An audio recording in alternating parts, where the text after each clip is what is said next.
Hey, good afternoon, and thank you for joining us today for the Fulton County Department of Behavioral Health and Developmental Disabilities webinar series.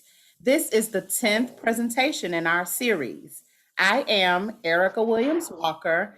I'm a program manager with the department, and it is my pleasure to introduce our awesome presenter for the day. Ms. Rhonda McClendon is a licensed master social worker, certified peer specialist whole health, and currently works for the Fulton County Department of BHDD with the River Edge team in the capacity of a site supervisor at our South Fulton Service Center. Rhonda was raised in New York and has worked in the field for 18 plus years, where she began as a van driver for a day program. Interacting with the client sparked her interest to seek a career in social work, where she works diligently to make a difference in people's lives. In her spare time, she enjoys walking, bike riding, and hanging out with her family. This is Ms. McClendon's third presentation in our series, and we are so thankful for her to be joining us again today. Today, she will be talking to us about moving through grief and loss. Everyone will be muted during the presentation. If you have any questions or comments, please put them in the chat box, and we'll also allow time throughout the presentation for comments. And then we're going to monitor the chat box as well. If you're interested in a copy of the presentation, please share your email information in the chat box, and we'll send it out to you once the presentation is over. And with no further ado, take it away, Rhonda. Hello, everyone. Welcome. Welcome. Happy to be aboard. Thank you, Erica, for such a warm presentation of presenting me. I appreciate it. Welcome to everyone. Today, we will be talking about grief and loss. As Erica said, if you have any questions as we go, please put it in the chat box. This is such an interesting topic due to everything that's going on, COVID-19, so much grief and loss, different kind of losses. So we're gonna get right into it so that we can start the presentation. I'm gonna be sharing my screen with you all.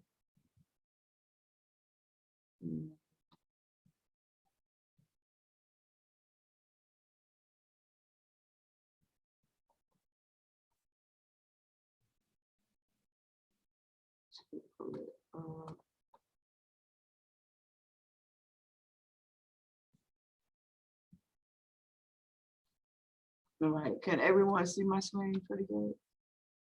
Okay, good. So as Erica said, my name is Rhonda McClendon, and I am a licensed social worker. The topic today is moving through loss and grief. So we want to just identify what actually loss and grief mean and what it looks like. So we're going to move to the next slide. And so our agenda for today is to deal with the reality of grief, the common reactions to grief, the strategy to deal with the loss, strategies of dealing with the loss that are not helpful. We're going to talk about strategies of dealing with the loss that are helpful. And then we'll talk about how to support someone experiencing grief. And we'll also offer resources of moving through the grief and loss. So resources that's out in the community that can help you to deal with grief and loss. So first, we just want to talk about some realities of grief. Because one thing about it, if we live life, we're all going to experience loss and grief as we go. Whether it be just some simple loss and grief, like just moving from job to job, maybe moving from house to house, all different kind of things that when we're transitioning over, we will experience some kind of feelings of loss, especially if it was significant to us. So let's take a look at it. So loss happens to everyone. And loss can include, like some of the things I said, significant change in routines and the ways of life that usually bring comfort. Sorry about that. So, and feelings of stability. For example, such as relationships, breakups, change in the, I'm so sorry, I can't. Here we go. So change to comforting rituals, unemployment, financial difficulties, lifestyle changes, and etc. Death is some things that include a loss. Grief is deep sorrow, distress caused by someone's death, a natural reaction to loss. At this point, do anybody want to share about other losses that might be significant? We can take a minute to take some comments if we want.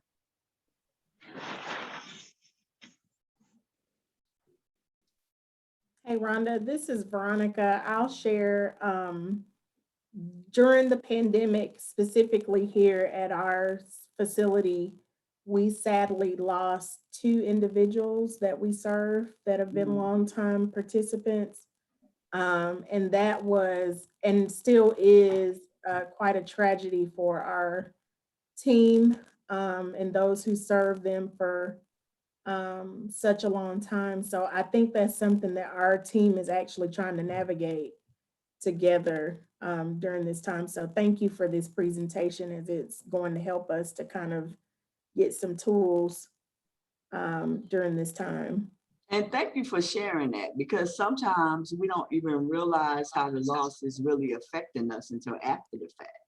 So thank you for sharing that. And it's no harm in learning ways to navigate through your feelings of loss and grief.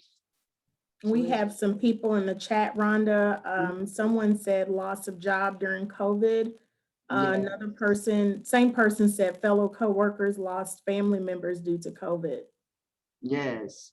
And it's real funny because during the time of COVID, it was a lot of loss, and sort of people didn't have time to process their feelings about what was really going on, because everything was happening very different from what we're used to it happening. So we wasn't even able to like get together with family or support our friends during their loss. So it was a very difficult and maybe still difficult time for some people. Absolutely. So we'll move on to the next slide. Someone said lost seven family members and friends. That's so sad. Yeah. Yes, I'm so sorry to hear that. Yes, that is sad. We all experience loss in some kind of way, I think, during this pandemic. Another participant, I lost my mother, not due to COVID, but was not able to celebrate her life.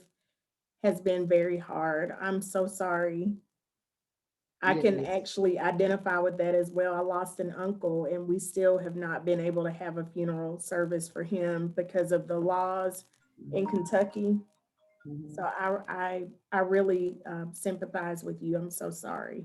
Me too. I can identify, and so sorry for your loss. I as well lost an uncle in New York, and it took us 3 months to even get him buried. So that was just trauma the whole time. So thank you for sharing, and hopefully at the end of the presentation, we'll have resources that you can link to and just be able to talk to people if you need to. And like we said, navigate through those feelings of loss and grief, because we'll talk a little bit more about what that can lead to if it's not taken care of. So grief is a normal response to loss. So it's nothing to be ashamed of. It's nothing to feel like we can't talk about it or process it or tell other people about it, because it is a normal response to loss. All losses are significant. If I lose my pen right now, I'm looking for it. So it's significant. If it means something to you, then it's significant. Like I said earlier, sometimes we go and have losses. Sometimes we experience losses, but we don't really know how significant it is until after the fact. Grief is an emotion that everyone experiences at one time or another. People experience and express grief differently. This is so very important. People experience and express grief differently. It might take me a little while to get through whatever I'm grieving, and I might know how to network. I might know how to call people and talk about it and move through it. Some people might experience grief a little longer. It might take them a little while longer to get through it. That's all right. We can let people process their grief however they want and take it however they, excuse me, however long it takes for them to move through it. However, we have to be careful not to stay stuck in it, because to stay stuck in it means for it to develop into other things such as depression, maybe situational depression, maybe adjustment disorder, and some of the more not complex disorders that we have here in the mental health system. So we want to make sure that we be able to experience and express our grief, but we don't want to linger over and develop into, moderate depression or, in anxiety and all different other kind of mental health diagnoses that could come out of that. More than one type of loss can happen at the same time. This can prolong the ability of adapting and healing and recovery. Sometimes I know that it happened in my family, how my aunt passed and then my other aunt passed right behind. So it was like two losses at the same time. So we really didn't have time to grieve and process the loss of my one aunt before we were dealing with the loss of another aunt. And the same way of handling grief is more helpful. Some ways of handling grief is more helpful than others, and that is true. So if anybody wants to share something from this slide, I'm open to take comments or questions.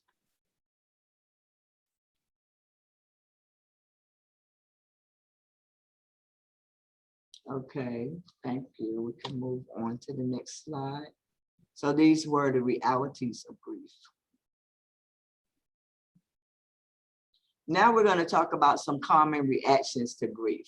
And these are just common reactions to grief that usually happens when people go through grief. It's really the 5 stages of grief. So we have shock and disbelief or denial. Like, we can't even believe this is happening right now. Like, I just spoke to that person. I just saw this thing. I just rode in this car yesterday. Like, just the shock and disbelief, or either it just denial, like, can't believe this is happening. Anxiety or distress, like just getting anxious about now that this thing is gone or this person is gone, what am I gonna do now? Like, all the things that come with losing someone or somebody and the distress. We can go through anger and get real angry at somebody or God or, something, and blame, like about the loss or about the loss. So we can be angry about it. We can be sad about it. And then the next stage is acceptance. So kind of like these things happen in order. Like, first, we're not ready to accept it. We're shocked. Then we're anxious about everything that's coming with removing this thing out of our lives. Then we might get angry because we're really not prepared to deal with the loss, or really not ready to let go of the thing or the person.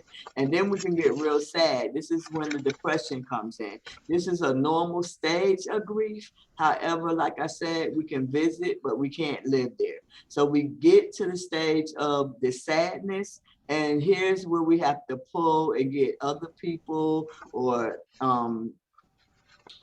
intercede that sadness with something else, like replace it, start doing things that could bring us out of feeling that sadness, so it won't go over into depression, or, like I said, adjustment disorder, or even situational depression. And the last stage is acceptance. But before we get to the acceptance stage, we can go back to either one of those stages while we're going through this process of grief. So we could go back to any one of those stages until we get to the point where we're like, all right, this thing or this person is gone, and I just have to find ways to move around and still continue on living my life. Any questions or any comments about these stages? Rhonda, we have a couple things in the chat. One person said, isn't guilt sometimes a response of grief? And another person said, yes, I believe so. I experienced guilt after the loss of my mother. Mhm. So guilt can be in this as well, because that's a whole nother topic, but I will touch on it. Shame and guilt run together and they're partners. So whenever you see guilt, it's going to be shame. Whenever shame is guilt. So sometimes we can experience guilt and shame in this process. And it could come in as the anger, or it could come in as the sadness. So it all depends on what the situation was. I might be guilty that I didn't get there before the person died.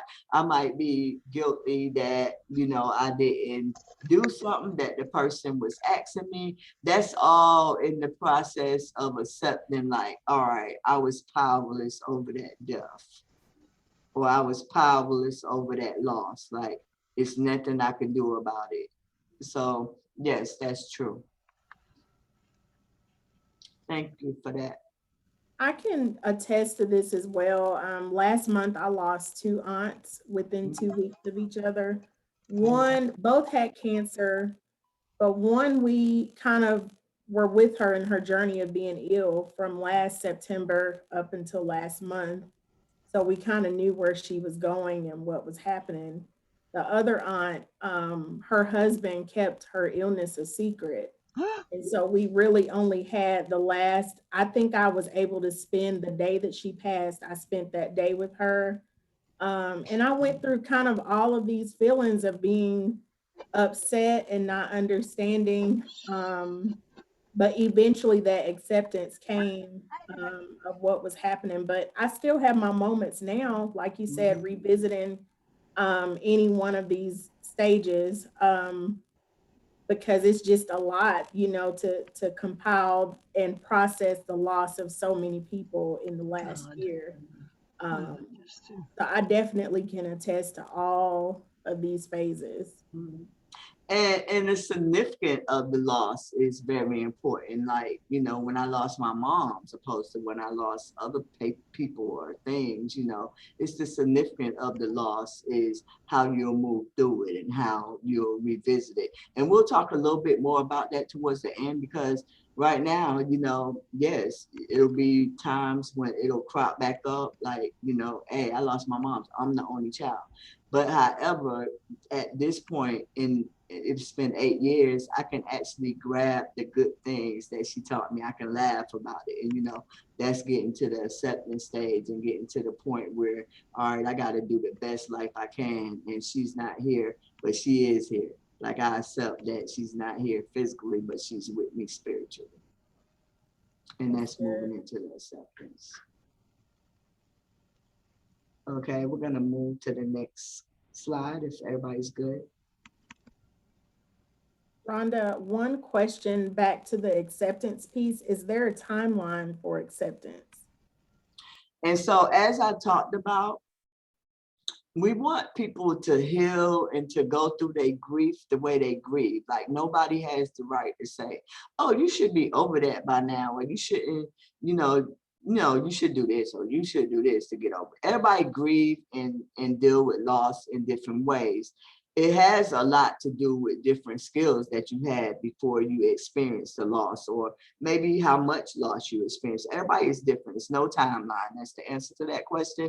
However, like I said before, we don't want to stay in it. Like, I think like adjustment disorder or situational depression, anytime when we're moving over that 6 months mark, where it's been 6 months and I'm still like, can't get out the bed, can't do my normal functioning, then it's going into like some kind of disorder. It's disordered, like it's causing a disorder. Hopefully that answered that for the participant. Okay, thanks for that question. Good question. He said, thank you, Rhonda. Okay, thank you for that question. Good question. So strategies to deal with the loss that are not helpful. So it's things that are helpful and it's things that are not helpful. So I'm just gonna put one of my things that I realized that was not helpful when I went through the loss of my mom's, because I'm the only child. Like I had everything on me. Like I had to do everything, make all the arrangements, just with the death. So it's different losses now. So it's different losses and it's also different strategies that are not helpful. So like things that you say to people sometimes can be not helpful. And that's not on the slide, but it is things that you can say to people like, I know how you feeling. No, you don't. And you don't have to know how I'm feeling. You could just be there to support me. So I'm gonna read off this slide a little bit. It says guilt that comes from self-talk. And we talked about that a little earlier. I shouldn't feel this way. Instead, I should remember all the good things, I guess. Or instead, I should remember all the loss are significant. Instead, I should remember all losses are significant. Or stigmatizing the loss through social avoidance or rejection. This fuels fear and anger. So getting back to one of the things you shared, Veronica, how about the person didn't share that your loved one was even sick. Sometimes it's the shame, or people just don't want to feel like people gonna just run to them and feel sorry or whatever. So, or you start to avoid or reject people because you begin to get angry about what's going on, or using alcohol or drugs to cover up feelings because you don't want to feel. Well, none of those are helpful. All of these things are just going to create more problems, especially your self-talk. Watch your self-talk. Be easy on yourself. Be light on yourself. Learn to allow people to support you. Also support yourself, because words have power and what you speak is what you feed. So if you begin to say, oh, I can't get along without this person, or life just ain't gonna be the same. Life is not gonna be the same. And that don't mean that it has to be bad, or that, your life ends when a person life ends, or when I lose my car, that's the end of the world. Those things are not the end of the world. It's for you to take whatever you got out of those things or those people and continue to let it live and be of service to others. So those are things that are not helpful. Can anybody think of any more things that are not helpful? Like, because I know as I experienced, I didn't even know that, you shouldn't call people and say, oh, I know how you feel. You shouldn't, like, you don't know how they feel. And all the calls, I learned that it was too many calls. Like I was just getting calls off the back, and I know that people were just concerned, and my mother knew a lot of people, but it was really exhausting. Like it drained me to the point where I just had to cut it off. So we have one comment in the chat and then one person who raised their hand to speak. So first comment, sorry for y'all's loss. Second comment, handling business matters delays the grieving process. So I'm assuming that that goes to the point of what's not helpful. Mm-hmm. Mm-hmm. So yes, it's not helpful. So that goes to one of the things that is add to the list of things that is not helpful, right? Do we have anything else, Veronica? Yes, Ms. Shaw, can you unmute yourself? Yes. Hi, how are you? Hello. I know it's talking about, I focused in on guilt. And when you say self-talk, I know I harbor a great guilt from my mother having to go to a nursing home and me helping to make the decision for her to go to hospice. And I always go back to, well, what if I did this or what if I did that? Maybe she would still be here. And I relate to it when it talks about self-talk, is that every time when I think about it, I try to go back to, okay, why did we have to put mommy in a nursing home? Because I'm not trying to throw blame on nobody. And why did I make the decision for her to go into hospice? Because she had all these underlying things, and she had already been in the hospital several times, and she hated it there. So I beat myself up about that. I harbor a great guilt about that. And I do kind of talk myself out of it when I get back to the point of why did I have to make those decisions? And then the stigmatizing. We who choose to put our loved ones in a facility, I think I would never do that to my mother. Or, you know, I don't know how people do this to your mother. So when people start talking like that, that puts me into a depression, and that makes me, draw within myself, because I'm one of those people who had to make that decision. Okay. Well, thank you for sharing that. And one thing about it, we want to be real gentle with ourselves, right? And so we don't want to let other people determine who we are. Like, we're not our decisions. So you made a decision based on the information that you had. It was your decision. Somebody else might make a different decision when they have the turn to make their decision, and that's their decision. And no one can kind of push off what they feel on you. So we have to free ourselves. So anytime you get ready, you could just free yourself. And when people come to you and say that, say, yes, I made my decision, and you have to just keep on working on being comfortable with the decision you made. Because the thing is, you're powerless over life and death. You don't have that power. So you don't have that power. So you're powerless over that, and you made your decision, and you made it based on what you had, the information that you had, and that was your decision. And so that's that with that. So thank you for sharing that. And people don't know what they'll do until what hit their house, and then they'll know. We have another hand, Rhonda. Nicole, can you take yourself off mute? Yes, good afternoon, and thank you all for having this Hi. event. I Thank want to you for say, joining. Miss Shay or Shaw, Marlene, I appreciate your honesty and your transparency, and hopefully this will inspire you to speak out more, because I understand the shame and the guilt, and you sharing your story has inspired me to share mine, and I've never, ever disclosed this in front of 38 people that I don't know. And I don't even talk about it with people I do know. But I lost my mom to suicide. And you will be amazed at the stigma. You will be amazed at the things people have said to me about my mom taking her own life.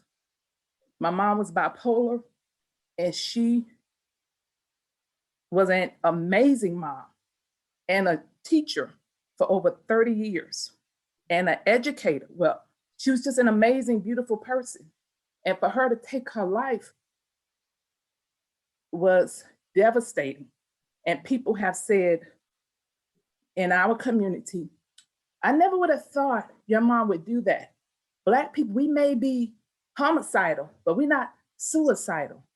And I had someone else say that my mom was going to go to hell because she took her own life. So I understand the stigma. I understand the guilt, because I had spoken to my mother the day before. and I didn't hear it, and I had no idea. But here I am with a degree in psychology, and I have a master's in counseling, and I never saw it coming. But I'm working on that because I have gone to group counseling, and I've learned a lot of things in there. But I just want to say I understand the stigma, I understand the shame, I understand the guilt, and I appreciate and I thank you for sharing your story, because you have given me the courage to share mine and not be ashamed. So thank you. Thank you. That's beautiful.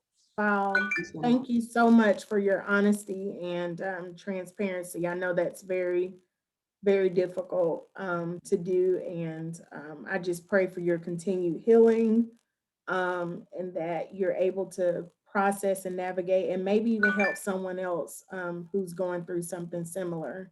Thank you both. Right. And one of the things I wanted, thank you, Veronica. One of the things I wanted to add to that is that one thing we have to keep in mind is that it's the lack of knowledge. So people don't have the knowledge. Like I said, I have said to people, I know what you're going through, before I had experienced my loss. And now it's like, that's not a good thing to say, because I didn't like it when people were saying it to me. So it's just the lack of knowledge and the lack of education sometimes, that people, they're trying to be helpful and they don't really know how, and they kind of pushing what they feel like, I didn't know that would happen or whatever, on you, and that's not yours, that's their stuff to work through. So yeah. And one thing, we definitely want to reach out and get us some help to help us process our feelings. I heard the young lady say, I got in counseling to deal with my feelings, right? Because we want to process those feelings, and we want to be the healthiest people that we can be for, you know, so that we can be there when someone comes behind us that's experiencing it, then we can have something to give. So thank everyone who shared like their story on that. I really appreciate it. And later on at the end of the slides, we'll also have more resources that you can tap into. Rhonda, So, we have a couple things in the chat, and then one person who raised their hand, Mr. Hewitt. Ms. Stepp said grief counseling has been an important help to dealing with the loss. Ms. Habersham said, my heart goes out to everyone. Ms. Shue said, thank you so much for talking about that. I hope talking about it helped heal a piece of you. Mr. Hewitt, can you take yourself off of mute? Yeah, I just wanted to say to the two ladies that I have experienced like both of what you all are going through. My mom too was bipolar and had attempted suicide at least 3 times before she ultimately passed at 50. I had a first cousin recently, 21-year-old, who's bipolar, who committed suicide just a few months ago. I've had to have my mom committed a couple of times. And so all of that grief and guilt that you feel, it does come. And I can just relate to what you guys are going through and what you guys are saying, but also let you guys know that it does get better. Talking to someone helped me a lot as well. It's something that you probably won't ever just truly get over, but you can navigate through it. And it ultimately, the good times and the good things ultimately push you to make it through those things. But thanks for sharing your story, because like there is a stigma with getting help or bipolar or suicidal things when it comes to our race. And it's something that people don't talk about a lot. So just thank you ladies for your story, and you guys are not alone, and it gets better. yes, thank you. Thank you, Mr. Hewitt. Ms. Stepp says, can you talk about Thank you. sudden death versus long-term illness? And Ms. Weish says, Hold up, Veronica, I'm sorry, I didn't hear that one part. yes. First. So Ms. Weish says, thank you. I appreciate everyone's support. And Ms. Stepp asked, can you talk about sudden death versus long-term illness? So a sudden death versus long-term illness. So a sudden death might be more traumatizing, because it's this sudden, you wasn't expecting it, it's just, you go into that first stage of like that shock and, can't believe it, maybe in denial. That is the sudden death. It is just so traumatizing, when you realize that this person passed and you wasn't even ready for it, were never ready for it. You wasn't even in tune with what was going on. You never knew it. They kept a secret or whatever. The long-term death or illness, the long-term illness is that it's traumatizing as well, because you're watching this person literally lose their life day to day until finally you might have to make a decision to pull the plug or whatever. So that can be traumatizing as well. Maybe in that one, the people are having time to prepare themselves for the loss. Like, we know that we're going to lose this person and we don't know when, but we're going to get together, we're going to love on them, we're going to, have some closure, maybe even to it. That's another thing with the loss, the grieving piece, is that we didn't have no closure. I didn't get a chance to tell her I love her. I didn't get it, and we have to figure out ways to bring that closure for ourselves so that it's all in that acceptance piece. So I hope that satisfied that question, Veronica. Thanks, Rhonda. Okay.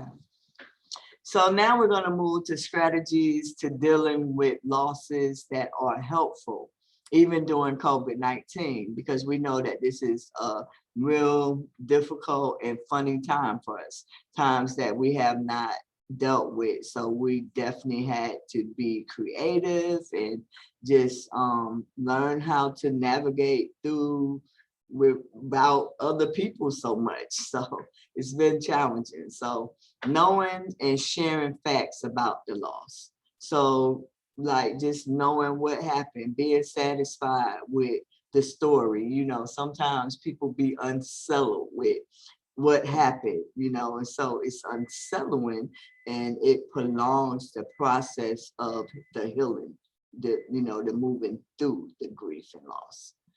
Acknowledging your losses and feelings, welcome them. That's what I learned to do. I welcome the feelings. Sometimes the feelings just hit. It could be triggered by association.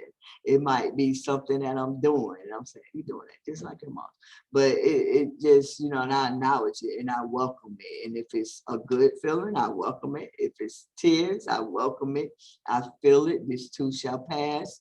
And I move forward and suit up for the next time.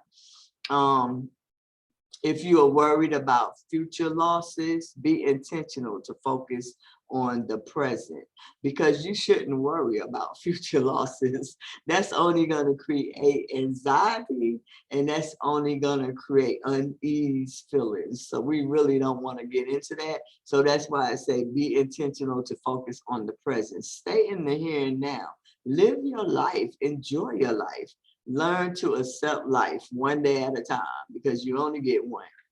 And you have to learn how to maneuver through your feelings and, feel them, welcome them, and move forward. When they come again, feel them again. So find ways to express your feelings and find comfort. Consider arts, gardening, writing, talking to friends, family, cooking, music. Find something that makes you feel good about yourself, that you enjoy doing, and that's safe to do, and do it to kind of take your mind off those negative feelings of your loss. People, friends, when you're talking to friends, make sure you choose people that are pretty healthy and that are going to be supportive. Like, you don't want to talk about your losses and your feelings with people that are going to be negative and not really going to make you feel better or tell you the truth about, what's going on. So make sure you choose people in your life to share your stuff with that's going to be an additive and help you to move through your loss and grief and not add to your loss and grief. Connect with people. Host conference calls with family and friends. So you might not be able to go out and see family and friends, but do Zoom with family and friends. call people, make yourself go outside and do, get fresh air, sunshine, vitamin D. All that is good for your mental health.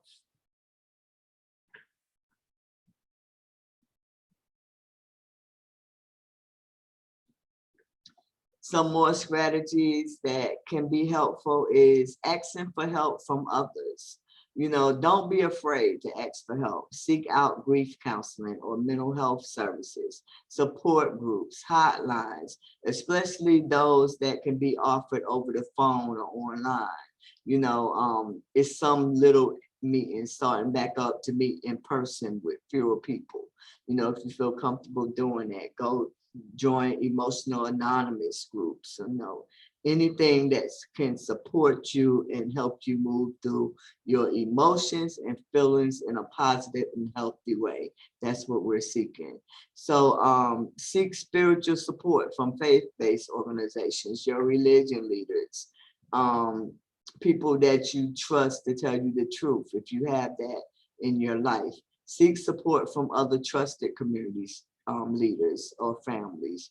Ask family and friends to share stories and pictures via email, phone or video chat, social media, other apps that allow groups to share with each other.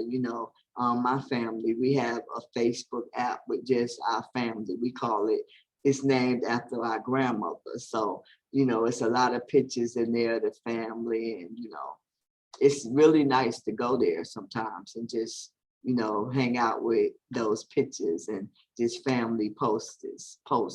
So it's just nice. And coordinate a date, time with friends, to honor your loved ones who have died or passed on. Share poems, read or pray.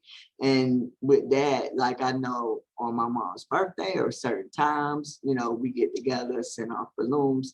It's just a lot of things that you can do to still remember people. Like we don't have to just avoid and not deal with that we feel this loss and grief, but we can share with people and make it into a positive thing, and later be able to grasp all the good things that we learned from this person or this thing and carry it on in our lives as we move forward. Any comments, Veronica? Okay. Nothing in the chat so far. Okay. And a few more strategies. So creating memories, we kind of talked about that. Developing a virtual memory book. Journaling is very important. I do it now. It has brought me through a lot of things. Just journaling, writing down what I feel. And then the good part about journaling is when you go back like a year later and read what you wrote or put in your guard box or whatever, it's like, ooh, I got through that, like I made it. And it's also helps you to build up confidence and knowing that you can make it through something else as well. So it gives you strength when you look back on, I ain't never think I would get where I'm at now with that loss, but you did. So, and folders to remember your loved ones and ask your family and friends to contribute to the memories and stories. I always tell my family, like my cousin, he knows everybody's birthday, everybody passed. I'm like, we need to write all that stuff down so that we can pass it on to our kids so they'll know about our family and the major players that's no longer here, or things that meant a lot to you. It could be, a wedding dress or whatever, and you no longer can fit it or no longer can wear it or no longer have, I've had some sentimental pieces of jewelry or crystals or whatever, and if I lose it, I feel something about that. So another thing, take part in activities. So we know to get some activities that help us feel good, such as planting, preparing foods, watch foods. Let's not go over into overeating or eating too much to satisfy our feelings. Let's deal with our feelings so that we can be healthy. And if we want to eat, we can still eat, but we're not eating our feelings. We're dealing with our feelings and we're eating because we want to. that has significance to you and your loved one who's passed. So take part in activities maybe that you know that maybe you used to do with a person that's no longer here. Planting a tree or going fishing, some things that you used to do with the person. Sometimes I know for me, I had shied away from doing certain things. Me and my mother used to bake a cake, a pound cake, and from scratch. And so I noticed that I hadn't baked this pound cake in like years. So I think 2 years ago, me and my family was having something, and I was like, I'm gonna make a pound cake, and I did. And so, I had found myself shying away from activities that helped me to remember her, but I had to let myself know it's all right. That's a great pound cake. Rhonda, Pat Kilmark would like to share. Can you take yourself off mute, Pat? Yes. Well, I have 5 younger brothers, and I'm an avid, passionate quilter. And over the years, I wanted to make each one of them a bed-size quilt. I had made 4 of the quilts, one for each brother, different themes pertaining to their likes. And the last brother I made a year ago, and I mailed it to him in Michigan about March. I'm so thankful that I was able to do that because he passed away May the 14th, just a couple of weeks ago. And I really would have hated it had I not done It's all right. that, had I not got it completed, but I did. I don't know if he got to use it or anything, but I feel good that his 2 sons have it. I don't know that they will appreciate it, but the theme of his quilt was wildlife. He loved hunting and went to Alaska and Colorado. He's a big time hunter, and so I did an outdoor theme with bears and a different wildlife, antelope and different things like that on there to suit his love for the out of doors. So I kind of wanted to share that, because if you're thinking of doing something for somebody, I think you should get at it, and I'm so thankful that I did, because I would hate to have it unfinished here at my house, knowing that I meant to get it to Ronnie. Yeah, thank you. Thank you for sharing. Sorry for your loss. You're welcome. Okay. So here are some good ways on how we can support someone experiencing grief. Because like I said earlier, a lot of times we don't mean any harm. We want to be supportive. We want to let the person know that we're here for them. And we need to learn, I guess, things that are helpful and things that are not helpful so we can be helpful. So ask open-ended questions to determine the person's emotional state and their perception of the event. So that means even though I want to know what happened, let me see how your mental health is first before I go into, well, what happened and how did, because you might not be mentally in a place where you can share with me or want to share with me. So let's be considerate of other people. Give people permission to grieve. Don't, oh, you should be over that and you still sad. Come on, let's not be sad. I don't want you to be sad. No, give people permission to grieve and go through their feelings and work through their feelings. Encourage them to share concerns and ask questions. So just let the person know, I'm here for you. If you need me, if you want to talk, I'm available. Need me to do something, I'm here. Create time for each person to talk or express thoughts and feelings. I would think this is more so in a family. Like sometimes we don't really think about the children and some people that maybe experiencing loss and grief. I know when my mom's passed, my stepdad passed like first 5 months before she did, and she passed 5 months after he did. So my grandchildren, I needed to allow them to express how they feel, talk about, you know, the missing. And even now today, I talk to my grandkids about my mother and, you know, my stepdad that played a large part in their life. So I let them know, like, it's all right to talk about it if they feeling something about it. So that's very important. Practice calming and coping strategies, deep breathing, grounding strategies, especially if you are experiencing a lot of anxiety from the loss, you know, until you can get into until you can tap into some help and allow some professional help to help you.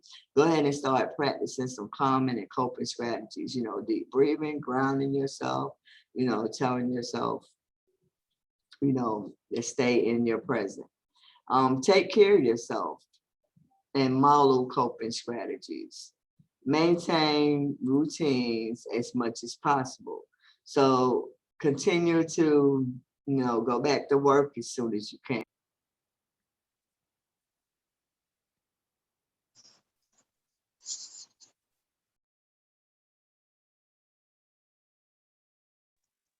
Hey, Veronica, I think a lot of people were kicked off like me. Yeah, I know. It kicked everybody off because I'm the host. Okay.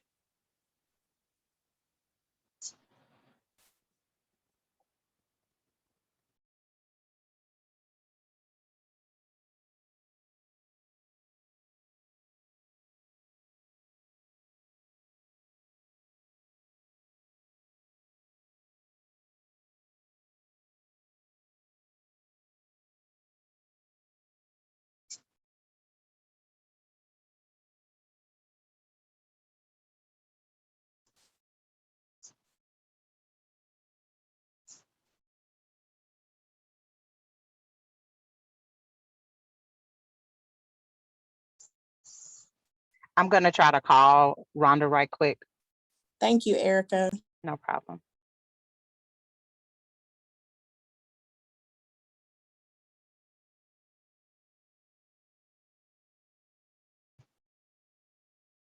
Thanks everyone for joining back in. Please be patient with us. I had a power outage and it knocked everyone off the meeting.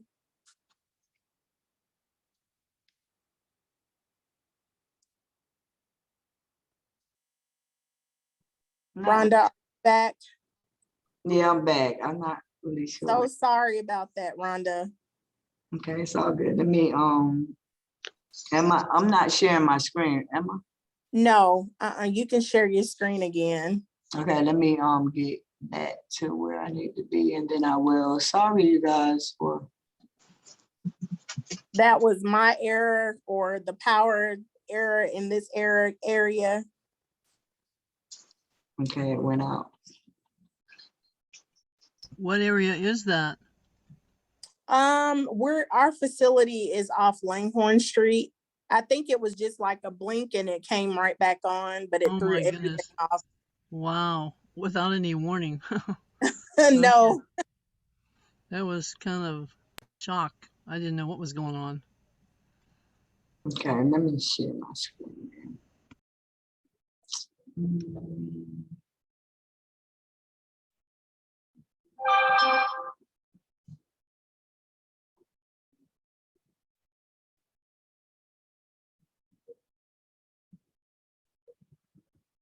Sorry, I got thrown off. I'm trying to find.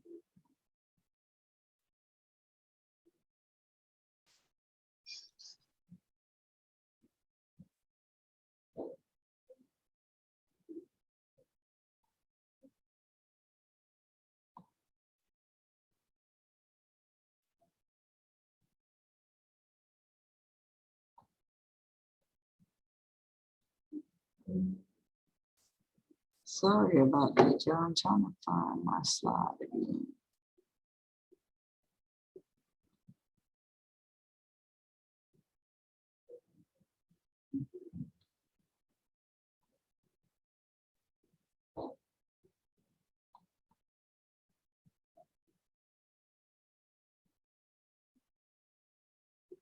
I don't know what's happening right now. Give me 1 minute. Find slide.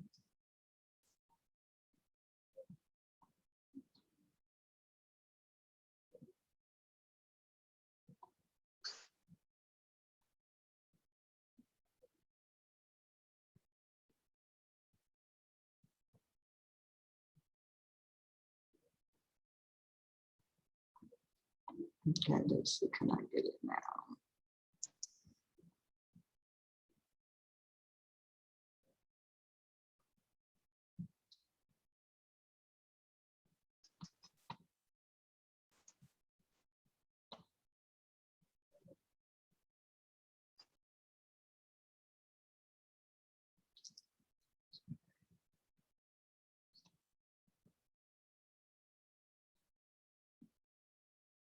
Y'all give me 1 minute. I'm sorry about the delay.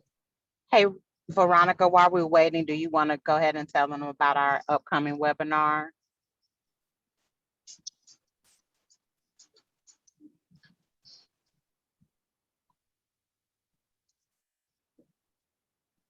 Veronica, you hear me? One moment.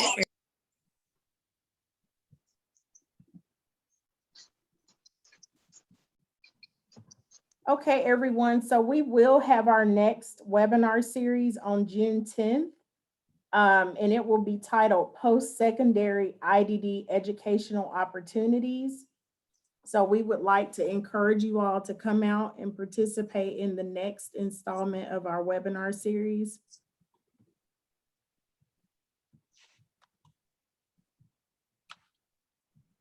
Rhonda, I can share the screen for you. You just tell Okay, me what please, slide yeah, to because go I to. can't get. Post, would you repeat the long title, post-secondary? Post-secondary IDD Educational Opportunities.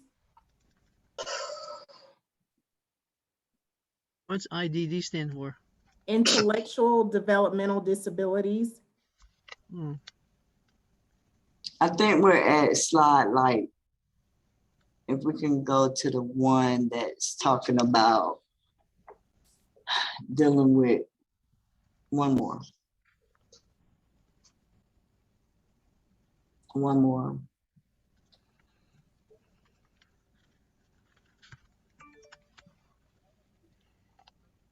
I think we got one more and then we'll be good. We can pick it up from the next slide.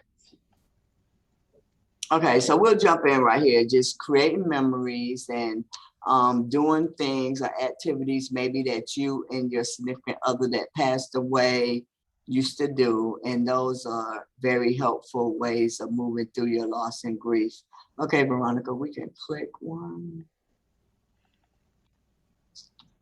And so how to help someone experience, and I think this is where we got cut off at. So how to help people experience their grief and move through their grief. So we talked about practicing we're gonna just repeat them, asking open and ended questions. So allowing the person to give you the permission to ask questions if they're even in a mental state to deal with that. Giving the person permission to grieve, encouraging them to share concerns and ask questions and ask for help if they need it. Creating a time for each person to talk about and express their thoughts and feelings. This is a good thing to do with a family in a creative way that makes it fun and nice. Sometimes me and my family do little poster boards or whatever to express our feelings or talk about it. We do little boards. Practice calming and coping strategies, deep breathing, grounding strategies, take care of yourself and model coping strategies, maintain routines as much as possible. So keep on doing some of the things that you and your family love to do. Spend time doing other activities the grieving individual enjoy. So like I said, the baking the cake and just getting back into things that I know me and my mom used to do that we enjoy doing. So I do some of those things sometimes. Okay, we can go to the next slide. And so this is the side that we talk about resources to move through grief. So we have the Georgia's Crisis Access Line. This is if you feel like you're in crisis and you need help, like emergency, like I need it right now. The crisis mobile team will come out. So you can call that 1-800 number, 1-800-715-4225. You can call that number and get the help from them. You can also call the Georgia COVID-19 emotional support line. This is a number that you can get resources from. Call or text 866-399-8938. You can call that number and get emotional support, maybe support groups or maybe some chat lines where you can talk. We have the suicide prevention line. This is a line where you can talk about what person helps you out. So yes, Erica, sometimes being present for a person helps you. And that's for real, like just being there. You know, a person just know, like I need somebody to go with me to do this. I'm here for you. So you'll be here person. Yeah. So you can call that support line, the suicide prevention line is a line to call when you're feeling depressed and just feels like you can't go on. The NAMI Alliance on Mental Illness Helpline. This is an agency that has a lot of resources for family and people who are experiencing mental health, loss, and grief. That's a good number to call. And also get into the best resources. We can go to the next one. And here are some resources that are just phenomenal. These are the Fulton County resources. So we have a couple of places that you can go to receive services. So here at Fulton County Behavioral Health, we have our Behavioral Health Center downtown, the Center for Health and Rehabilitation. It's at 265 Boulevard, Northeast Atlanta. This is downtown. This office is open on Tuesday and Thursday from 8:30 to 5. We take walk-ins anywhere up until 3 o'clock. Also, we have our South Fulton Center. This is over in College Park. This office is open on Mondays and Wednesdays as of now. We are open also from 8:30 to 5. Our number is posted on here as well. We have our North Fulton Center had reopened, and it's on 7741 Roswell Road, Sandy Springs. This office is open only on Mondays from 8:30 to 5. And also this office right here, our North Fulton office, we're doing individual therapy there. We don't have our doctor there yet. So if you need a psychiatrist and to get services as far as getting assessments for mental health, you have to come through one of our clinics as far as downtown, the Center for Health and Rehabilitation, or you can come to our South Fulton Center in College Park. Both of those centers have doctors. Now we do have behavioral health telehealth. And so we are doing some of those telehealth services that if you can't get out, you can get your behavior assessment done via telehealth. And then your first doctor appointment would be face-to-face. We're practicing all the safety measures in our clinics, so you don't have to worry about that.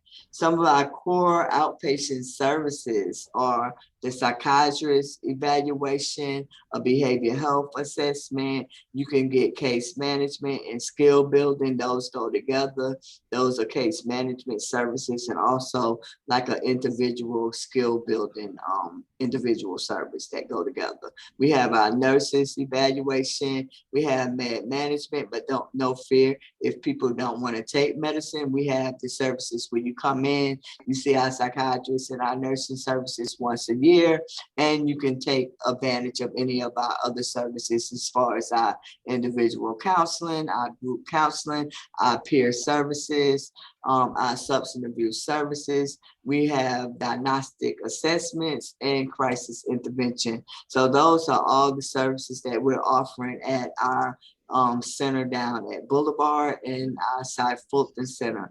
Only on the North Fulton site do we have individual counseling. So there you will receive only individual counseling up that way, and you would have to come down to either our center downtown or our center in College Park for the psych eval, the behavior assessment, and all those other ones. But in our groups or face-to-face, and we do have some telehealth groups. Some of the groups are face-to-face. I know at the South, we have a women's group. I'm getting very creative. I'm excited about adding new groups and new support groups for the community. So I guess at that point, the next slide, Veronica, I think is the end. And at that point, we can open up for any questions, any anybody want to share more about what they're going through, or if we can just have any questions about our resources, we can get you linked into resources to get you further help. Rhonda, one thing I wanted to plug in was for Fulton County employees, please take advantage of the Employee Assistance Program. There are some valuable resources. I believe you can get 8 counseling sessions. If need be, there are some financial sessions that you could take advantage of, as well as some legal assistance through that program. So anyone who's interested in that, they have a website. You can Google Fulton County EAP. It'll take you right there, or reach out to your manager, supervisor, and they can get you that information as well. And also, just let me add that all our services here at Fulton County are free services for people who live in Fulton County. So it's free to the Fulton County residents.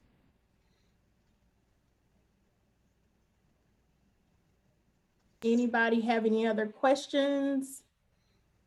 Remember, if you're interested in the presentation, please drop your email in the chat. I already have the people who put theirs in at the beginning. I jotted down your email, but if you're interested in a copy, please let us know and we will send it over to you. Yes, and thank everyone for allowing me to share, and everyone who participated in the Moving Through Grief and Loss webinar.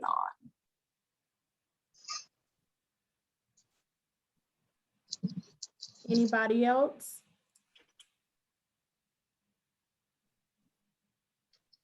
Rhonda, thank you so much for a phenomenal presentation. I want to thank everybody for bearing with us with the technical difficulties and still coming back. We look forward to you joining us for our 11th installment on June 10th, titled Post-Secondary IDD Educational Opportunities. And we appreciate you all and look forward to the next installment. Have a wonderful afternoon. Thanks again, Rhonda. Thank you. Thanks for having me, and thank everyone who joined the webinar. Thank you guys so much. Bye, everyone. Thank you. Have a good afternoon. Thanks, Ms. Shaw.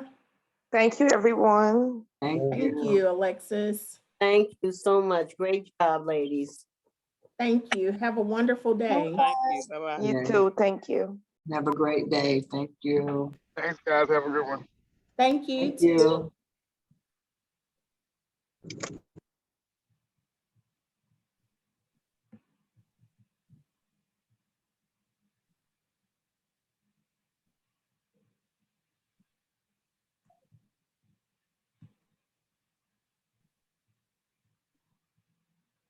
All right. Thanks, Rhonda.